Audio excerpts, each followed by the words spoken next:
দর্শক, যেমনটি কিন্তু আপনাদের দেখাচ্ছিলাম, মাঝে মাঝে সেনাবাহিনীর যে কঠোর অবস্থানটি সেটি কিন্তু আমরা দেখতে পেয়েছি। এয়ারপোর্ট থেকে বেগম খালেদা জিয়ার গাড়ি বহরে যখন বের হয়েছে তখন কিন্তু নেতাকর্মীরা সামনে অবস্থান নিলে সেনাবাহিনীর যে কঠোর অবস্থান সেটি কিন্তু আমরা দেখতে পাই। আপনাদেরকে সরাসরি দেখাচ্ছি।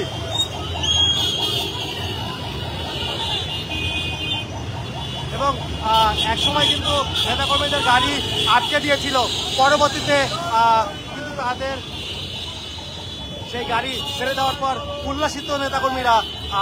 আপনাদেরকে যেমনটি দেখা হচ্ছিলাম বিমানবন্দর থেকে সবশেষ অবস্থান।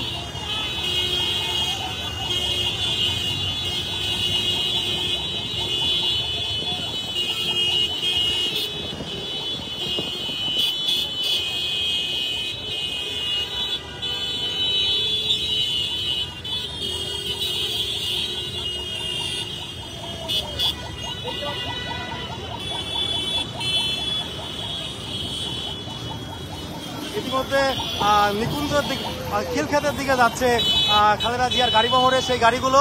আপনাদেরকে যেমনটি আমরা দেখাচ্ছি, সরাসরি দেখাচ্ছি। মাঝে মাঝে সেনাবাহিনী কিন্তু নেতাকর্মীদের সরিয়ে দিচ্ছে, অর্থাৎ গাড়ি বহর থেকে তাদেরকে নানাভাবে সরিয়ে দেওয়া হচ্ছে, যেমনটি সবশেষ আপনাদেরকে দেখানোর চেষ্টা করছিলাম।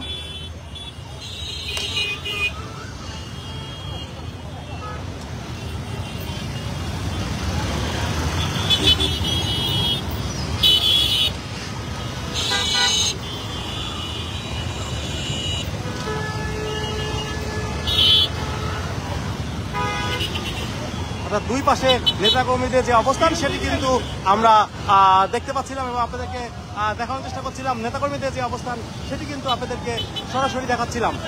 এবং দুই পাশে ঢাকা মহানগর উত্তর বিএনপি, ছাত্রদল, যুবদল, স্বেচ্ছাসেবক দল, বিভিন্ন অঙ্গ সংগঠনের নেতাকর্মীরা কিন্তু অবস্থান করছেন।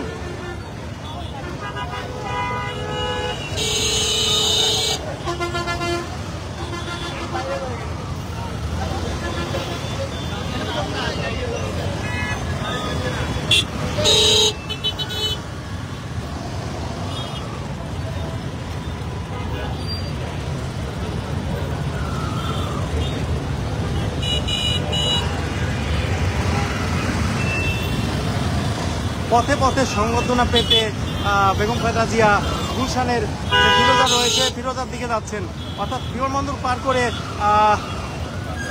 কাওলা রেলগেট থেকে সামনের দিকে যাচ্ছেন, অর্থাৎ কাওলা রেলগেট হয়ে নিকুঞ্জ, খিলক্ষেত হয়ে এরপর বনানী হয়ে তারপরেই মূলত তিনি তার গুলশানের যে বাসভবন রয়েছে ফিরোজাতে তিনি যাবেন।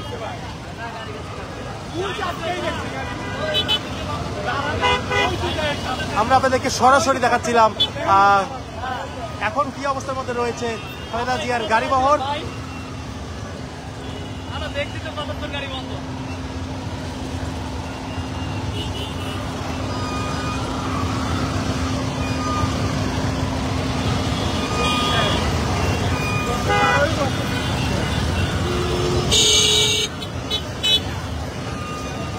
মাহমুদের মোবাইল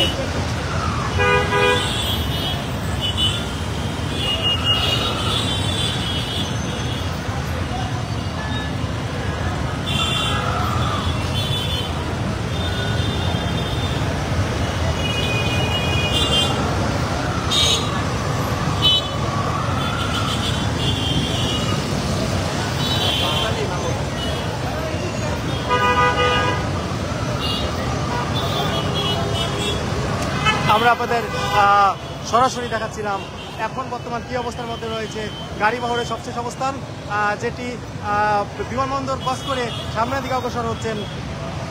তো নেতাকর্মীদের অবস্থানের কারণে গাড়ি বহরগুলো ধীর গতিতে চলছে, আমরা যেমনটি কিন্তু আপনাদেরকে সরাসরি দেখাচ্ছিলাম। দুই পাশে বিএনপি, যুবদল, ছাত্রদল সহ বিভিন্ন নেতাকর্মীরা কিন্তু অবস্থান করছেন।